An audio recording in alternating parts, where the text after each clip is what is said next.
हमारा सब्जेक्ट है estimation and costing या फिर बोल दीजिए एस्टिमेटिंग एंड कोस्टिंग, जिसके अंदर हम बात कर रहे हैं इंट्रोडक्शन के बारे में कि इंट्रोडक्शन के अंदर एस्टिमेशन क्या होता है, एस्टिमेटिंग क्या होती है, कोस्टिंग क्या होती है, कॉस्ट अकाउंटिंग क्या होती है। लास्ट लेक्चर के अंदर हमने बात की कंपैरिजन के बारे में कि एस्टिमेशन और कोस्टिंग के अंदर कंपैरिजन क्या है, इन दोनों का कंपैरिजन। उसके बाद हमने बात की कॉस्ट ऑफ प्रोडक्शन की कि कॉस्ट ऑफ प्रोडक्शन क्या होती है और सेलिंग प्राइस ऑफ प्रोडक्ट के बारे में। आज हम यहाँ पे बात करेंगे सबसे पहले कैपिटल इन्वेस्टमेंट के बारे में। तो हमारा जो टॉपिक रहेगा वो टॉपिक कौन सा होगा, वो होगा कैपिटल इन्वेस्टमेंट। टॉपिक हमारा क्या रहेगा, कैपिटल इन्वेस्टमेंट। ठीक है, टॉपिक हमारा रहेगा कैपिटल इन्वेस्टमेंट। तो देखिए कैपिटल इन्वेस्टमेंट क्या कहलाएगी, कैपिटल इन्वेस्टमेंट क्या होती है कि जो भी हम इन्वेस्ट कर रहे हैं, किस पे इन्वेस्ट कर रहे हैं कि जब हमने कोई प्रोडक्ट तैयार करना है, प्रोडक्ट तैयार करने के लिए जो भी हमने प्लांट वगैरह सेटअप किया है उसके अंदर हमने लैंड, बिल्डिंग, मशीन्स, जो भी हमारे इक्विपमेंट्स हैं या फिर मटेरियल है, ये सारे हैं जहां पे हम प्रोडक्ट को डेवलप कर रहे हैं, प्रोडक्ट तैयार कर रहे हैं, तो वो हमारी रहेगी कैपिटल इन्वेस्टमेंट। जो हमने कैपिटल बोल सकते हो जो बड़ी मात्रा में इन्वेस्टमेंट की है, यानी कि प्रोडक्ट बनाना है तो प्रोडक्ट बनाने के लिए सबसे पहले हमें प्लांट होना चाहिए, क्योंकि अगर इंडस्ट्रीज होगी, इंडस्ट्री के अंदर हम प्रोडक्ट तैयार कर रहे हैं तो उसी के अंदर हमने क्या करना है, डायनेमिक एंड कवर मनी, यानी कि जिसके अंदर हमने काफी सारी मनी अप्लाई की है, जिसका हमें ये है कि वो हमें वापस रिटर्न में मिलेगी। उसके अंदर हमने मान लीजिए लैंड हो गया, लैंड जमीन खरीदी, जमीन खरीदने के बाद हमने क्या किया, बिल्डिंग तैयार की, बिल्डिंग तैयार करने के बाद क्या हमने मशीनरी लेके आए, इक्विपमेंट लेके आए, और वहां पे हमने उसके बाद क्या किया, रॉ मटेरियल वगैरह लेके आए, मटेरियल के बाद हमने वहां पे प्रोडक्शन शुरू कर दी। तो उसके अंदर जो भी हमने इन्वेस्टमेंट की है, जो हमने पैसा अप्लाई किया है, निवेश किया है, वो हमारी क्या कहलाती है, वो कहलाती है कैपिटल इन्वेस्टमेंट। वो हमारी क्या होती है, कैपिटल इन्वेस्टमेंट। तो हम क्या लिख सकते हैं कि इट इज ए, ठीक है, क्या होता है, कैपिटल इज रिक्वायर्ड, या फिर सिंपल लिख सकते हो कि लैंड, बिल्डिंग, कुछ भी जो भी हम अप्लाई कर रहे हैं, जिसके अंदर लैंड हो गया, बिल्डिंग हो गई, उसके अलावा हमारे मटेरियल्स हो गए, इक्विपमेंट्स हो गए, हमारे प्रोडक्ट्स होंगे, वो सारे क्या आ जाएंगे कैपिटल इन्वेस्टमेंट के अंदर। हम क्या लिख सकते हैं कि it is required and it is required and it is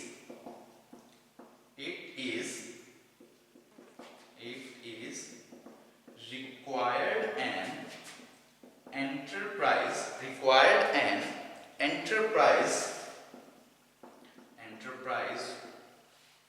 enterprise to keep it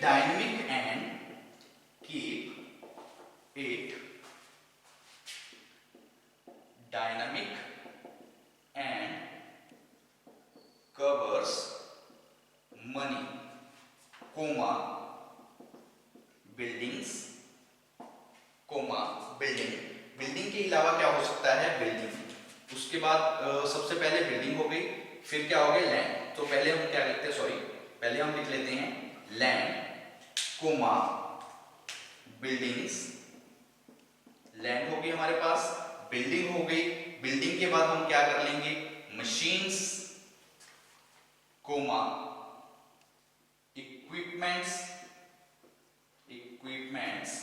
and equipments, comma equipments के बाद क्या आ जाएगा, comma materials and develop products. वहां पे हम क्या कर रहे हैं, डेवलप कर रहे हैं, किनको डेवलप कर रहे हैं, जो भी हमारे प्रोडक्ट्स हैं, एंड डेवलप्स प्रोडक्ट्स। तो ये हमारा क्या कहलाएगा, ये हो जाएगा कैपिटल इन्वेस्टमेंट के अंदर। इसके अलावा क्या लिख सकते हैं कि जो क्रिएटिंग वैल्यूज वगैरह है वो इंटरप्राइज के लिए क्या होती है, एक बिजनेस को सेटअप करने के लिए शुरू होती है। तो देखिए कोई भी बिजनेस सेटअप हमने करना है, बिजनेस शुरू करना है कि तो उसके लिए इन्वेस्टमेंट यानी कि निवेश जरूरी है, क्योंकि अगर हम निवेश करेंगे तभी हम क्या कर सकते हैं, किसी चीज को क्रिएट कर सकते हैं, किसी चीज को बना सकते हैं। बिना इन्वेस्टमेंट किए, बिना निवेश किए हम किसी भी चीज को क्रिएट नहीं कर सकते, प्रोडक्ट नहीं। मान लीजिए जैसे आपको बताया, अगर हम कोई भी चीज बनाना चाहते हैं या मार्कर वगैरह बनाना चाहते हैं, तो इनको बनाने के लिए हमें मशीनरी की जरूरत होगी, लेबर की जरूरत होगी, मटेरियल की जरूरत होगी, इक्विपमेंट्स की जरूरत होगी, जो हमारे टूल्स, जग्स, फिक्चर जो भी होते हैं उन सब की जरूरत होगी। उन सब की जरूरत से पहले हमें एक बिल्डिंग की जरूरत होगी, जिस बिल्डिंग के अंदर हम उसको बनाएंगे। बिल्डिंग बनाने से पहले बिल्डिंग है, बिल्डिंग के लिए हमें एक लैंड की भी जरूरत होगी, क्योंकि जब तक हमारे पास जमीन नहीं होगी, भूमि नहीं होगी, हम उस पे ऊपर बिल्डिंग नहीं तैयार कर पाएंगे। और जब तक हमारी बिल्डिंग नहीं तैयार होगी तब तक हम उसके अंदर मशीनरी नहीं रख पाएंगे। और जब तक मशीनरी नहीं होगी हमारे पास तो हम किसी प्रकार का मटीरियल इक्विपमेंट से हम प्रोडक्ट तैयार नहीं कर पाएंगे। तो इसलिए इन्वेस्टमेंट जरूरी है। तो वही हमने यहाँ पे लिखा है, it is required an enterprise to keep it dynamic and covers money. यानी कि कैपिटल इन्वेस्टमेंट जरूरी है। किसके लिए जरूरी है?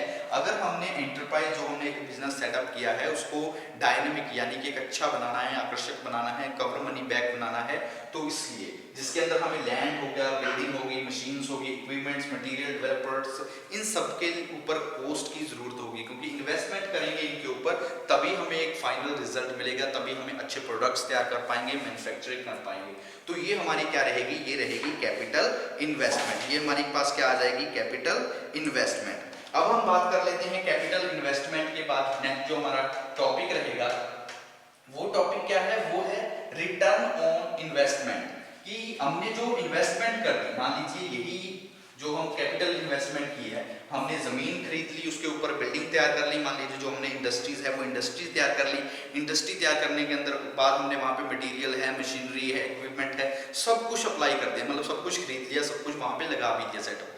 अब मैं इन्वेस्टमेंट हमने एक बार कर दी, हमने इन्वेस्टमेंट कर दी, लेकिन उसके बाद वहां पे हम प्रोडक्शन किस तरह से कर रहे हैं, प्रोडक्शन करने के बाद जो हमें इन्वेस्टमेंट से रिटर्न क्या मिल रहा है उसके बारे में बात करेंगे। तो जो हमारा टॉपिक रहेगा वो टॉपिक क्या रहेगा? Return of investment. Return of investment, return of investment. ठीक है, कि जो भी हमने निवेश किया है उस निवेश से हमें रिटर्न में क्या मिल रहा है, वापस हमने इनपुट अप्लाई कर दिया, इनपुट हो गया, हमारी आउटपुट क्या मिल रही है। ठीक है, तो ये हम किस तरह से अप्लाई करते हैं, ये हम किस तरह से निकालते हैं? प्रॉफिट बिफोर इंटरेस्ट, यानी कि इंटरेस्ट से पहले, ब्याज लगने से पहले जो हमारे प्रॉफिट है, साथ में टैक्स आ जाएंगे, और उसको हम क्या कर देंगे, जो हमारी कैपिटल इन्वेस्टमेंट है, जो हमने कैपिटल जो टोटल लगाई है उसको 100 के साथ मल्टीप्लाई कर देंगे, तो उससे हम क्या निकाल लेंगे? हमारी रिटर्न ऑफ इन्वेस्टमेंट। उससे हम क्या निकाल सकते हैं? Return of investment. तो रिटर्न ऑफ इन्वेस्टमेंट के अंदर हम क्या लिख लेंगे? तो फॉर्मूला क्या बन जाएगा रिटर्न ऑफ इन्वेस्टमेंट का? तो फॉर्मूला बन जाएगा रिटर्न, ठीक है, रिटर्न ऑफ इन्वेस्टमेंट। ठीक है, रिटर्न ऑफ इन्वेस्टमेंट का फॉर्मूला क्या बन जाएगा? Profit before interest, profit before interest, interest से पहले जो हमारा क्या रहेगा? प्रॉफिट रहेगा, प्रॉफिट इंटरेस्ट कोमा टैक्स। ठीक है, टैक्स हो जाएंगे profit before interest comma tax and dividends, जो डिवाइडेंड्स हैं वो आ जाएंगे। डिवाइड हम इसको कर देंगे और मल्टीप्लाई करेंगे 100 के साथ। डिवाइड किसके साथ करेंगे? डिवाइड करेंगे जो हमारी कैपिटल इन्वेस्टमेंट है, जो हमने टोटल इन्वेस्टमेंट इसके ऊपर अप्लाई की है, कैपिटल एम्प्लॉयड, जो हमने टोटल उसके ऊपर एम्प्लॉयड किया है, कैपिटल एम्प्लॉय किया है, तो वो क्या रहेगा? इस तरह से हम क्या निकाल लेंगे? तो इस तरह से हम क्या निकाल सकते हैं? हमारी रिटर्न ऑन इन्वेस्टमेंट। ठीक है, रिटर्न ऑफ इन्वेस्टमेंट किस तरह से निकाल सकते हैं? पहले हमने कैपिटल इन्वेस्टमेंट की बात की, अब हम बात कर रहे हैं रिटर्न ऑन ऑफ इन्वेस्टमेंट। तो ये निकालने के लिए हमें क्या करना होगा? प्रॉफिट बिफोर इंटरेस्ट, यानी कि इंटरेस्ट से पहले हमें प्रॉफिट का पता होना चाहिए, जो हमारे टैक्स वगैरह है टैक्स का पता होना चाहिए, जो डिवाइडेंड्स अलग अलग से हम डिवाइड कर रहे हैं कैपिटल, उसके बारे में पता होना चाहिए। उन सबको पता होने के बाद जो हमारी टोटल हमने कॉस्ट अप्लाई किया है, वो कॉस्ट कैपिटल जो हमने पैसा अप्लाई किया है उसको हम क्या कर देंगे? 100 के साथ मल्टीप्लाई करेंगे, तो हमें रिटर्न ऑफ इन्वेस्टमेंट मतलब कितने प्रतिशत में इन्वेस्टमेंट हो रही है वो उसके बारे में हमें पता लग जाएगी कि वापस हमें कितना मिल रहा है, कि हमने अप्लाई कितना किया था। मान लीजिए हमने 100 करोड़ 50 करोड़ इतना हमने उसके ऊपर इन्वेस्ट कर दिया। इन्वेस्ट करने के बाद हमें उसके सबसे पहले प्रोडक्ट पे, जिस प्रोडक्ट पे हमने इन्वेस्ट किया, जिस फैक्ट्री में हमने इन्वेस्ट किया, उस इंडस्ट्री से, उस प्रोडक्ट से हमें प्रॉफिट कितना मिल रहा है, प्रॉफिट के साथ साथ हम जो टैक्स दे रहे हैं वो टैक्स कितना हो रहा है, उसके अलावा डिवाइडेंड्स है वो सारा पैसा ऊपर आ गया, प्लस हमने जो टोटल पैसा जो उसके ऊपर अप्लाई किया है उसको 100 के साथ मल्टीप्लाई कर देंगे, तो हमारे पास क्या आ जाएगा? हमारे पास आ जाएगा रिटर्न ऑफ इन्वेस्टमेंट। हमारे पास क्या आ जाएगा? Return of investment. अब हम बात करते हैं हमारे नेक्स्ट टॉपिक के बारे में। नेक्स्ट टॉपिक हमारा रहेगा कॉन्स्टिट्यूट ऑफ जॉब एस्टीमेट, कि जो जॉब एस्टिमेट है उसके कॉन्स्टिट्यूट के बारे में बात करेंगे कि किस तरह से हम जॉब एस्टिमेट के अंदर कॉस्टिमेट। तो ये क्या होता है, नॉर्मली हमारा होता है 5 तरह का होता है। सबसे पहले लिख लेते हैं टॉपिक का नाम। टॉपिक का नाम क्या रहेगा, कॉन्स्टिट्यूएंट्स ऑफ, ठीक है, कॉन्स्टिट्यूएंट्स CONSI, ठीक है, SI, ठीक है, सॉरी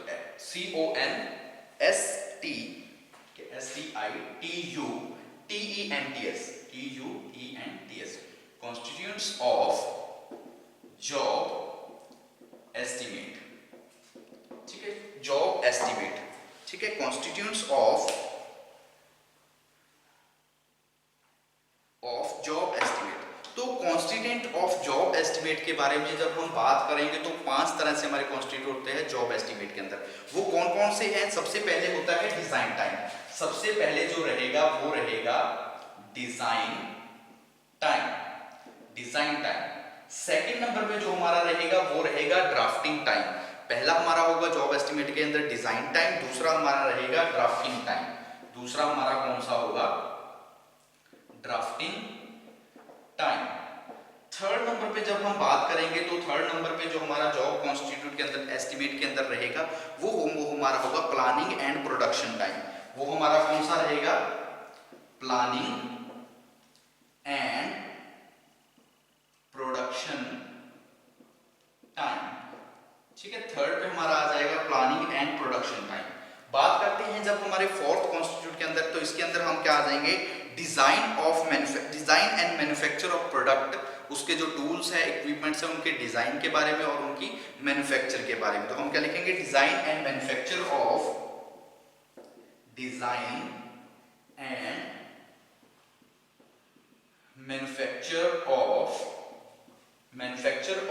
स्पेशल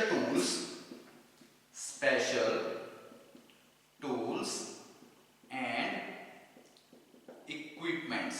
स्पेशल टूल्स और इक्विपमेंट्स, जो भी हमारे स्पेशल टूल्स हैं, इक्विपमेंट्स है, उनके डिजाइन के बारे में, उनकी मैन्युफैक्चरिंग के बारे में, वो हमारा आ जाएगा fourth point.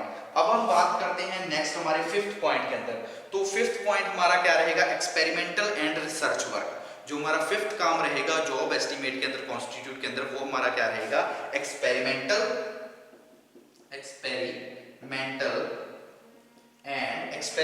And research time. Experimental and research time या फिर लिख सकते हो रिसर्च वर्क या फिर आप लिख सकते हो इसको रिसर्च टाइम, ठीक है। रिसर्च वर्क किसके बारे में? जो हमारी रिसर्च वर्क है, इसके अलावा लेबर के बारे में हो गया, जो हमारे ओवरहेड कॉस्टेज है उनके बारे में, लेबर हो गया, मटेरियल हो गया, ठीक है, कोमा ओवरहेड हो गया, एटसेट्रा। तो इन सब के बारे में। तो देखिए ये हमारे 5 पॉइंट रहेंगे। ये हमारे क्या हैं? 5 पॉइंट है। किसके पॉइंट है? कॉन्स्टिट्यूट ऑफ जॉब एस्टिमेट के अंदर। तो सबसे पहले डिजाइन टाइम क्या होता है, ड्राफ्टिंग टाइम क्या होता है, प्लानिंग एंड प्रोडक्शन टाइम क्या होता है, design and manufacture special tools and equipment, और पांचवा रहेगा experimental and research work, labour, material और ओवरहेड के बारे में। तो सबसे पहले हम बात कर लेते हैं यहाँ पे जो हमारा रहेगा ड्राफ्टिंग टाइम, ठीक है। सबसे पहले हम बात करते हैं डिजाइन टाइम के बारे में। उसके बाद इन पॉइंट्स के बारे में बात करेंगे। तो टोटल हमारे क्या रहेंगे? 5 पॉइंट रहेंगे, जिसके अंदर पहला डिजाइन टाइम, दूसरा हमारा ड्राफ्टिंग टाइम, तीसरा प्लानिंग एंड प्रोडक्शन टाइम, चौथा रहेगा design and manufacture of tools, special tools और इक्विपमेंट्स, और पांचवा रहेगा एक्सपेरिमेंटल एंड रिसर्च वर्क का।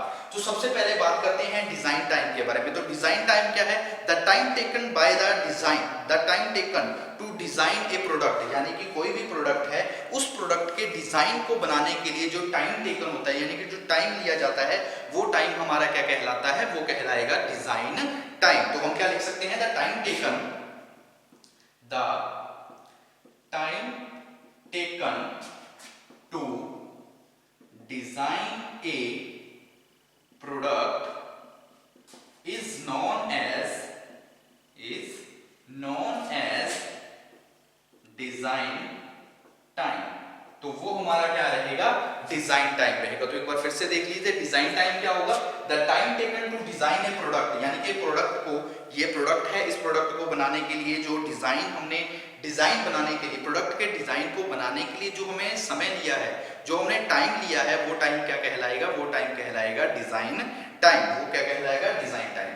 अब हम बात करते हैं सेकंड पॉइंट के बारे में। तो सेकंड पॉइंट हमारा कौन सा है, सेकंड है ड्राफ्टिंग टाइम। तो देखिए ड्राफ्टिंग टाइम कौन सा होगा कि हमने डिजाइन तैयार कर दिया, डिजाइन तैयार करने के बाद उस डिजाइन को ड्राफ्टमैन के द्वारा अप्लाई किया जाएगा, यानी कि उस काम को ड्राफ्टमैन क्या करेगा, उसकी ड्राइंग तैयार करेगा, वो हमारा क्या कहलाएगा, वो कहलाएगा ड्राफ्टिंग टाइम। तो हम क्या लिखेंगे, the time taken by the draftsman, the time taken by draftman, by draftman, जो हमारा ड्राफ्टमैन रहेगा उसके द्वारा, the time taken by draftman to such a drawing, यानी कि टू प्रिपेयर, उस ड्राइंग को बनाने के लिए, draftman to prepare such a drawing, उस ड्राइंग को बनाने के लिए जो टाइम ले रहा है, कौन टाइम ले रहा है, जो हमारा ड्राफ्टमैन होगा वो टाइम ले रहा है, उसको क्या बोल देंगे, वो कहलाएगा हमारा ड्राफ्टिंग टाइम। वो हमारा कौन सा रहेगा, ड्राफ्टिंग टाइम। अब हम बात करते हैं हमारे थर्ड पॉइंट के बारे में। थर्ड पॉइंट हमारा रहेगा planning and production time.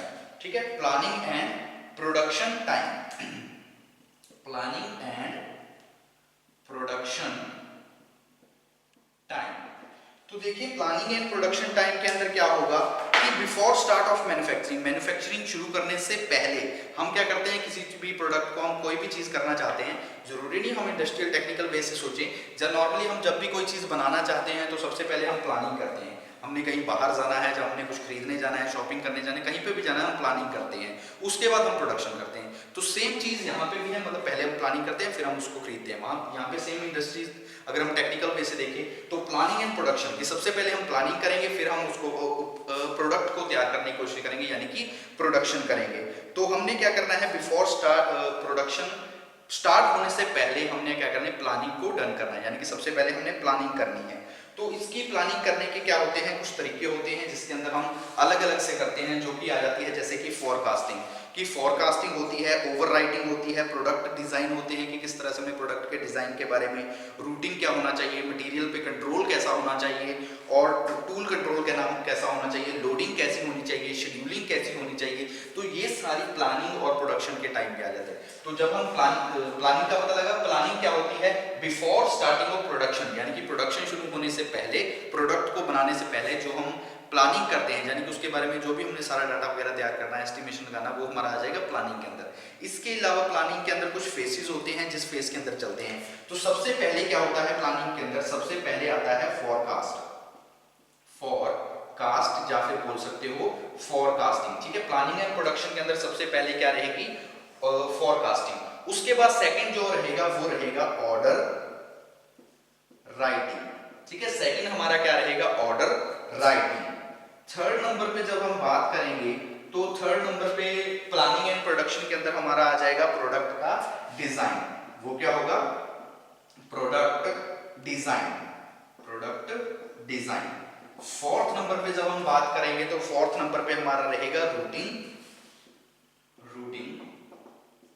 Fifth आ जाएगा मटेरियल कंट्रोल, मटेरियल कंट्रोल कि किस तरह से हमने मटेरियल को कंट्रोल करना है। और नेक्स्ट क्या आ जाएगा, मटेरियल कंट्रोल के बाद 6 नंबर पे आ जाएगा लोडिंग, लोडिंग। और 7th नंबर पे अगर हम बात करेंगे तो 7th नंबर पे आ जाएगी शेड्यूलिंग, शेड्यूलिंग की किस तरह से हमने शेड्यूलिंग करनी है। ठीक है, 7th नंबर पे हमारे पास क्या आ जाएगा, शेड्यूलिंग की किस तरह से हमने शेड्यूलिंग करनी है। तो ये एक प्रोसीजर एक रहेगा, किसके अंदर रहेगा, जब हमने प्लानिंग करनी है या फिर प्रोडक्शन टाइम के लिए। तो देखिए सबसे पहले फोरकास्टिंग, फोरकास्टिंग मींस एस्टिमेशन। सबसे पहले जब भी हम प्लानिंग करेंगे तो ये स्टेप को फॉलो करेंगे, फॉलो करने के अंदर सबसे पहले बात करेंगे फोरकास्टिंग के बारे में। तो फोरकास्टिंग क्या होती है? फोरकास्टिंग के अंदर हमने जस्ट एस्टिमेशन लगाना है, एक एस्टिमेशन टाइप है, यानी कि इसके अंदर एस्टिमेशन ऑफ टाइप कि कितना का एस्टिमेशन लग सकता है, क्वालिटी कैसी होनी चाहिए, क्वांटिटी कितनी होनी चाहिए फ्यूचर वर्क के लिए। तो फोरकास्टिंग यानी कि एक तरह से भविष्यवाणी करनी, यानी कि पहले के बारे में, आगे के बारे में पहले से सोचना। और उसके बाद हम करते हैं ऑर्डर राइटिंग। ऑर्डर राइटिंग का मतलब यहाँ पे क्या आ जाएगा कि authority to person undertake a particular job, यानी कि इसके अंदर हम ऑर्डर राइटिंग कर देते हैं कि हमने ये प्रोडक्ट बनाना है, तो इस प्रोडक्ट को बनाने के लिए हमने इतने लोगों को डिसाइड करना है, इतने लोगों को अथॉरिटी देनी है कि कौन इस काम को करवाएगा, वो आगे कितने वर्कर्स को रखेगा, वो ऑर्डर राइटिंग। हमने ऑर्डर तैयार कर दिया, एक राइट कर दिया कि इसको अथॉरिटी दे दी कि एक पर्सन को काम पे लगाना है या फिर ज्यादा लोगों को हमने ये काम पे लगाना है प्रोडक्ट बनाना।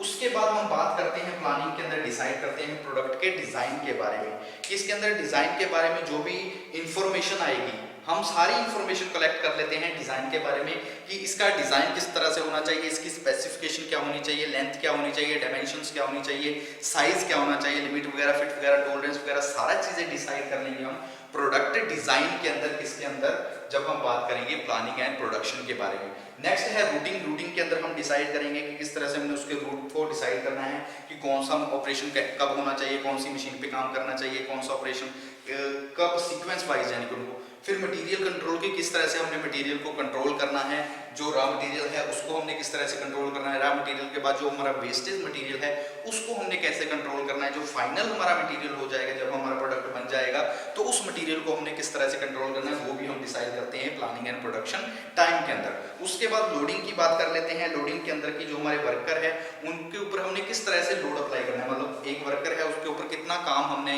देना है, दूसरे वर्कर को कितना लोड देना है। शेड्यूलिंग के अंदर हम क्या आ जाएंगे, शेड्यूलिंग के अंदर हम एक टाइम टेबल तैयार कर लेंगे कि कितना टाइम कौन सी मशीन रिक्वायर है, कितनी मशीन को कितना, मतलब कोई बड़ी मशीन है जिसके ऊपर हमने ज्यादा समय काम करना है, जॉब का टाइम ज्यादा है तो उसके लिए हमें ज्यादा टाइम रिक्वायर करेंगे, शेड्यूल तैयार कर लेंगे कि कौन सी मशीन कितना टाइम ले रही है। तो ये हमारा सारा क्या आ जाएगा प्लानिंग एंड प्रोडक्शन टाइम के अंदर। ये हमारा किसके अंदर रहेगा, प्लानिंग एंड प्रोडक्शन टाइम के अंदर। ठीक है, ये तो हमने बात की हमारे 3 पॉइंट्स के बारे में। अब हम यहीं पे बात कर लेते हैं हमारे 4th पॉइंट और 5th पॉइंट के बारे में। हमने 3 पॉइंट के बारे में बात कर ली, अब हम बात करते हैं नेक्स्ट हमारे 4th पॉइंट के बारे में। ठीक है, तो 4th पॉइंट हमारा क्या था, design and manufacture of. 4th हमारा कौन सा पॉइंट है, डिजाइन एंड मैन्युफैक्चर। ठीक है, design and manufacture of special tool and equipments. ठीक है, कि डिजाइन और जो हमारे स्पेशल टूल्स है, इक्विपमेंट्स है, उनके डिजाइन के बारे में, उनकी जो भी इक्विपमेंट्स हैं उनको मैन्युफैक्चर करने के बारे में। ठीक है, तो इसके अंदर हम क्या करते हैं, जब हमारा 4th पॉइंट होगा इसके अंदर हम कुछ स्पेशल टाइप के जो हमारे टूल्स होते हैं, जिग्स होते हैं, जब फिक्सचर है, डाई है, पैटर्न है, इन सब के लिए हम क्या करते हैं, अलग से इनकी मैन्युफैक्चरिंग करते हैं, इनको बनाते हैं। ठीक है, इनके डिजाइन को तैयार करते हैं, तो वो हमारा क्या कहलाता है, वो कहलाता है design and manufacture of special tools and products. यानी कि इसके अंदर जो हमारे डाइज हैं या फिर फिक्सचर्स हैं, जिग्स हैं, ठीक है, इस तरह से जो भी हमारे टूल्स होंगे, ठीक है, पैटर्न हो गया, ठीक है, तो ये सारी चीजें हैं, इनको मैन्युफैक्चर करना, स्पेशली इनको बनाना, ये काम किसके अंदर आ जाता है, ये हमारा आता है design and manufacture of product, manufacture of special tools and equipment. तो हम इसके अंदर क्या लिख सकते हैं, sometimes special tools and equipment such as, जैसे कि हमारे डाइस है, जिग्स है, फिक्सचर है, पैटर्न है, मोल्ड है, तो इन सबको बनाने के लिए, इन सबको डिजाइन करने के लिए, मैन्युफैक्चरिंग करने के लिए हम क्या करते हैं, जॉब एस्टिमेट का यूज कर लेते हैं एस्टिमेट के अंदर। अब हम बात कर लेते हैं हमारे 5th पॉइंट के बारे में। 5th पॉइंट हमारा रहेगा experimental work, experimental and research work, experimental, ठीक है, experimental and research work, experimental and research work. ठीक है, एक्सपेरिमेंटल एंड रिसर्च वर्क के अलावा इसके अंदर लेबर, मटेरियल और उसके बारे में बात करेंगे, ओवरहेड के बारे में। तो ये क्या होता है, जब भी हमने इंडस्ट्रीज है तो इंडस्ट्रीज के अंदर हम क्या चाहते हैं कि जो भी हम मैन्युफैक्चरिंग कर रहे हैं, प्रोडक्ट बना रहे हैं, हम उससे अच्छे से अच्छा बनाने की कोशिश करते हैं कि हमारा जो प्रोडक्ट बने वो क्या रहे, अच्छे से अच्छा बने। तो उसी के बारे में हम यहाँ पे बात करेंगे। तो इसके अंदर क्या होती है, अलग अलग से हम कोस्ट के बारे में बात कर लेते हैं कि जब भी हम रिसर्च एंड, मान लो जी ये प्रोडक्ट है, प्रोडक्ट को बनाने के लिए हम कोई मेथड यूज कर रहे हैं, लेकिन हम क्या करेंगे, रिसर्च करेंगे। जो हमारा R&D डिपार्टमेंट होगा वो क्या करेगा, रिसर्च करेगा कि इसी चीज को जो हमने पहले बनाया है इसको और आसान मेथड से और सस्ते मेथड से हम किस तरह से बना सकते हैं। वो काम किसका रहेगा, वो रहेगा एक्सपेरिमेंटल एंड रिसर्च वर्क का काम। वो किसका काम रहेगा, एक्सपेरिमेंटल और रिसर्च वर्क का। इसके अलावा हम बात कर लेते हैं यहाँ पे लेबर कोस्ट के बारे में कि लेबर कोस्ट भी होगी। तो लेबर कोस्ट के अंदर क्या होता है, क्योंकि आपको बताया कि रिसर्च वर्क यहाँ तक तो हमने पता कर लिया। इसके अलावा हमने बात करनी है यहाँ पे लेबर के बारे में, मटेरियल के बारे में और ओवरहेड के बारे में। हमने किसके बारे में बात करनी है, ओवरहेड, मटेरियल और लेबर के बारे में। तो जब हम लेबर कोस्ट की बात करेंगे तो लेबर कोस्ट के अंदर दो तरह की लेबर कोस्ट आ जाती है। एक आती है डायरेक्ट कोस्ट, एक होती है डायरेक्ट कोस्ट और दूसरी हमारी होती है इनडायरेक्ट कोस्ट। ठीक है, दो तरह की कोस्ट होगी, इनडायरेक्ट कोस्ट और डायरेक्ट कोस्ट। इसी तरह जब हम बात करेंगे मटेरियल कोस्ट के बारे में, तो मटेरियल कोस्ट के अंदर भी दो तरह की कोस्ट आ जाएगी।